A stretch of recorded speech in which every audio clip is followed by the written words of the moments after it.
สบายดีพี่น้องลูกหลานคนลาวคนไทยอยู่ไสก็แล้วแต่ที่ฟังภาษาลาวเข้าใจได้ยินดีต้อนรับทุกท่านเข้าสู่รายการ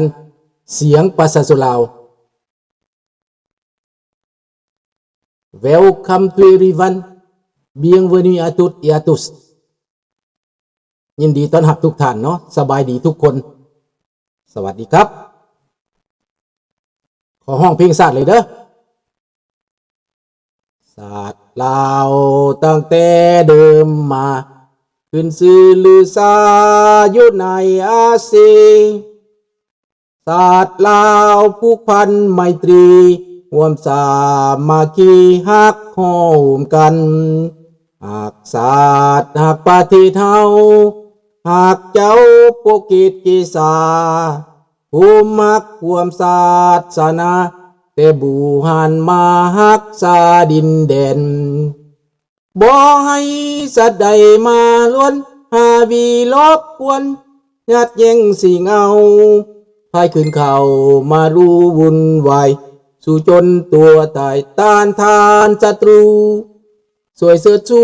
เลือดเนื้อเสื้อเผาพื้นภูกูเอาบันเทาถูกกัน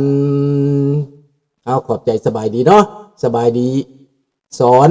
อัศจรรย์ใจโอ้เขาอยู่ในอูโยคอตอดไก่เนาะว่าสันสบายดีตา มื้อนี้มาเว้าเรื่องหายใหญ่ล้นหายน้อยบ่เต็มคันว่าหายใหญ่ล้นหายน้อยบ่เต็มนี่ฟังก็ฟังง่ายอยู่เนาะสบายดีรัศมี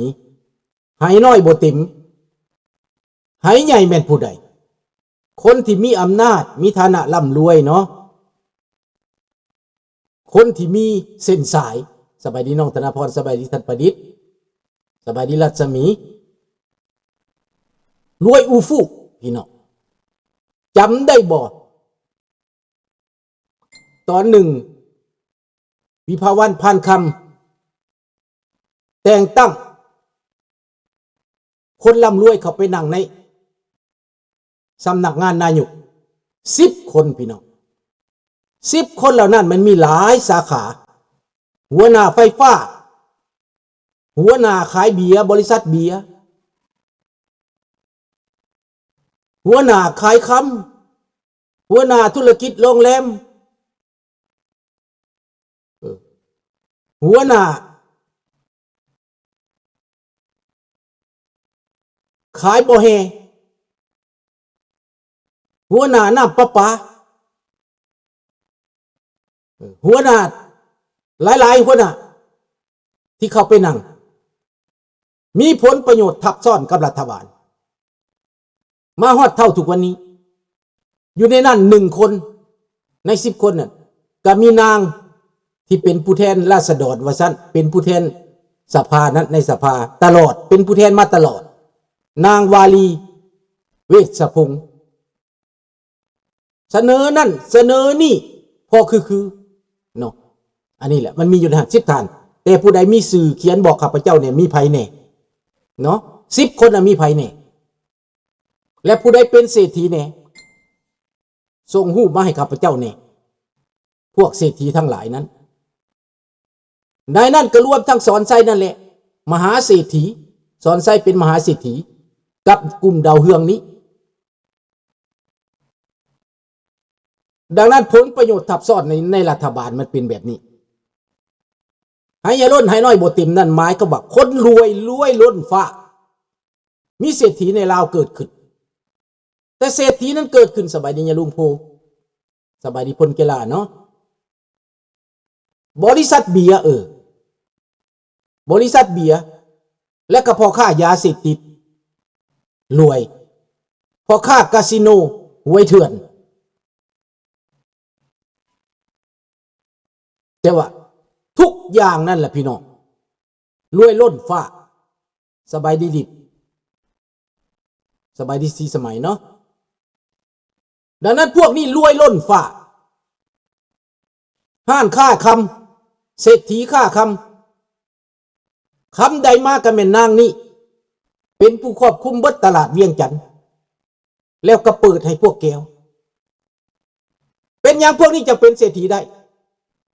มีเส้นสายบางคนเอ้ยสิไปอิจฉาเขาเห็นยังเขารวยก็ดีตัวเขารวยก็ดีตัวว่าสันเดมีสีทัดเอาสีทัดเอานามสกุลพร้อมเด้อจังได้เด้อ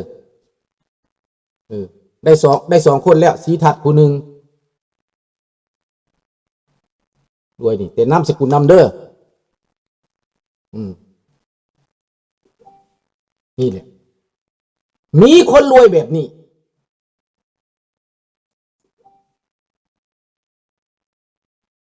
มีคนรวยล้นฟ้าพี่น้อง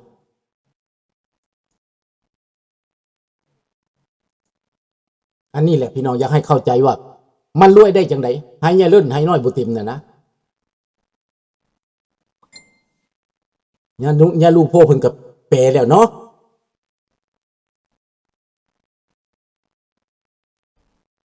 แล้วพวกคนเหล่านี้นะมันรวยมาได้จังไดตอนเข้ามานั้นถือเกือบที่รถอันคนรวยเล็กรวยน้อยขายดินขายดอนข้าพเจ้าจะบ่ไหลใส่เด้อบางคนก็มีเงินย้อนว่าขายดินแต่ก็มันกินหมดคือเก่านั่นแหละขายดินน่ะแปลว่าขายมูลกินอันนั้นบ่ไหล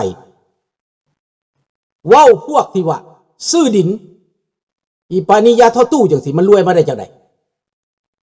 อีควายตู้น่ะเมียบอกพาดน่ะมันรวยมาได้จังไดจากเป็นผู้แทนจากเป็นนักปฏิวัติต้านทุนนิยมเกลียดชังทุนนิยมเกลียดชังแคปิตอลิสต์ด่าแคปิตอลิสต์ทางเศร้าทางแรงใส่ปากใหญ่หากินพี่น้องใส่ปากใหญ่หากินกล่าวหาว่าผู้อื่นนั้นเป็นทุนนิยมเป็นศักดินาสบายดีน้องรัตดาวรเกลียดชังคนมีเงินเกลียดชังคนห่างคนมีแต่ก่อนเขาห่างเขามีนะเขาดุเขามันเขาขยันคนลาวเขาลงทุนเองแต่ก่อนเขาบ่ได้ไปสอลาดมาเขาเลี้ยงงัวเลี้ยงควายเขาเฮ็ดไห่ใส่หน้าเขาร่ำรวยมาเขาก็ต่อทุนเจ็กจีนหินห่อเขามาค้ามาขายในเราเฮาก็บ่ได้ไปทำลายเขาเขามีเงินก็ย้อนว่าเขาค้าขายเฮาก็เห็นว่าเขาได้มาจังไดเขาพากันฮู้พากันเห็นว่าเขาได้มาจังไดแต่เศรษฐีพวก50ปีผ่านมานี้มารวยตอนปี2000มานี่นะรวยปี1998 99มานี่นะรวยแบบทางลัดเขาห้องรวยทางลัดสบายดีสมภูพวกนี้ได้มาจากไสมันมีเส้นสายพี่น้องให้ตัวอย่างข้าพเจ้าจะเปรียบเทียบให้พี่น้องเห็นมื้อนี้จะเว้าในเรื่องแบบนี้เพราะว่าคนยังบ่เข้าใจว่าอ้างแต่ว่าเขารวยเห็นนะแม่ค้าขายถ่าน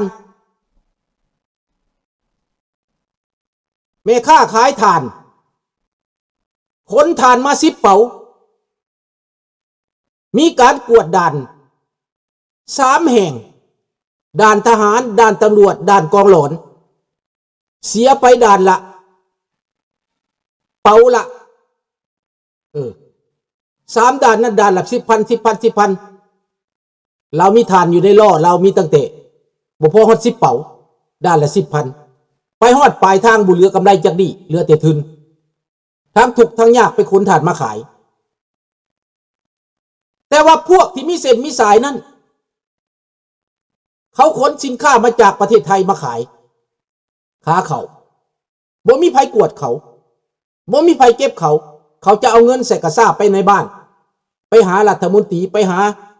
รัฐบาลไปหาภาษีทุกเดือนจะต้องเอาเงินไปจ่ายภาษีให้นายภาษีร่ำรวยขึ้นมาพวกภาษีนี่เป็นคนร่ำรวยห่างมีขึ้นแบบผิดปกติเห็นบอกหายใหญ่ล้นได้เท่าใดแห่งได้รวยเท่าใดแห่งรวยนางกินนางไส้นางจ่ายนางอวดนางอ้างแต่คนขายถ่านน่ะมีคนทหารไปลอบเก็บตำรวจลอบเก็บกองหลอนลอบเก็บภาษีน่ะจนห้องจนไห้ซ้ำนี่ออกมาว่าเดือดร้อนก็ไปปิดปากประชาชนให้มาขอโทษ พวกเขาก็เห็นกันเบิดอยู่ใน Facebook นี่เนาะให้ไปขอโทษ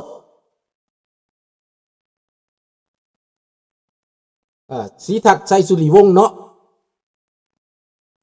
เจ้าของธนาคาร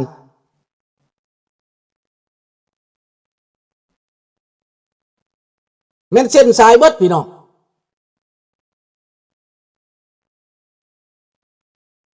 ปันเงินปันนั่นปันนี่ปันหุ้นรวยเพราะอยู่ในอำนาจมีเส้นมีสายคันในต่างประเทศเขาจับแบบนั้นปันหุ้นเขาก็จับใช้อำนาจแบบนั้นเขาก็จับแม่นคอร์รัปชันมาจากคอร์รัปชันแม่น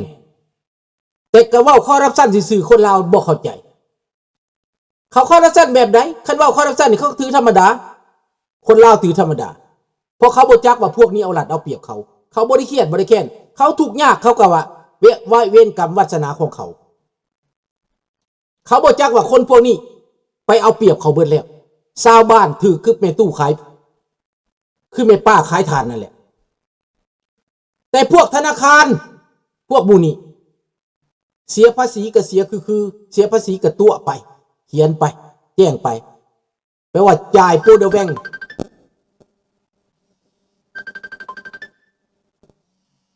ขอโทษเด้อบ่ได้ตอบเด้อ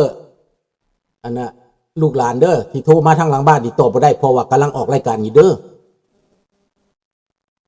ในเมื่อเป็นเช่นนั้นพี่น้องเขากินกันแบบนี้แหละเอื้ออำนวยเขาห้องว่าเอื้อกันเอื้อประโยชน์กันเมืองไทยเพิ่นกระจับคือท่านทักษิณก็ยังติดคุกก็ย้อนว่ามีโอกาสนั่นแหละรวยแบบโอกาสรวยแบบได้เปรียบคนอื่นแล้วก็ติดคุกขนาดเป็นเศรษฐีก็ยังติดคุก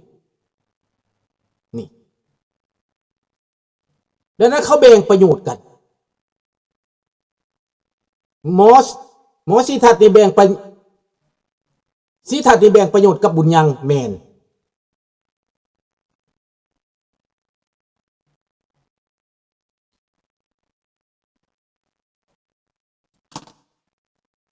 เคยได้ยินอยู่สื่อนี่นะสื่อศรีทัศน์นี่นะ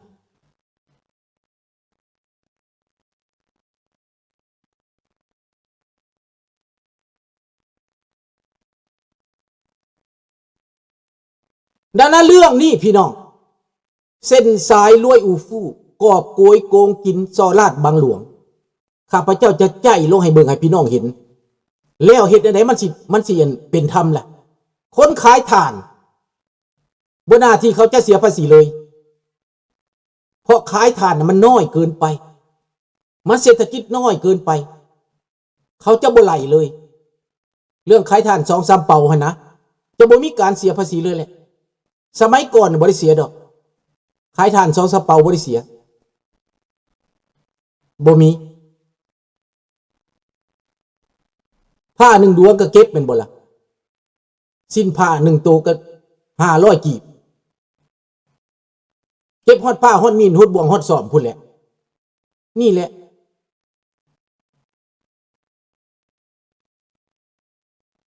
ฟอกเงินอีกเป็นบ่สบายดีพี่ลิปดังนั้นอยากให้เห็นคักๆอยากให้เห็นจะพวกขายค่ำนี่ก็บ่ได้เสียภาษีเสียหน้าร้านน้อยเดียวเสียคนยามน้อยเดียวนอกจากนั้นก็ไปเสียเป็นเดือนให้รัฐมนตรีให้กระทรวงให้รัฐบาลให้นายผู้ใหญ่จบมีการคุ้มครองกันพวกนี้ตำรวจคุ้มครองพวกนี้ทหารคุ้มครองพวกนั้นรัฐมนตรีคุ้มครองเป็นคนของไผคนของมันพี่น้องนี่เขากินกันเป็นสั้นในเมืองลาวมันสกปรกขนาดนั้นแหละพี่น้องตั้งธนาคารเองได้อีกพี่น้องข้าพเจ้าก็อยากไปตั้งอยู่ในธนาคารแบบนั้นตั้งเองได้แล้วก็เซ็นสัมปทานดินได้เองอีกพี่น้องมีอำนาจพิเศษสร้างเขื่อนไฟฟ้าตัวเองได้อีกพี่น้อง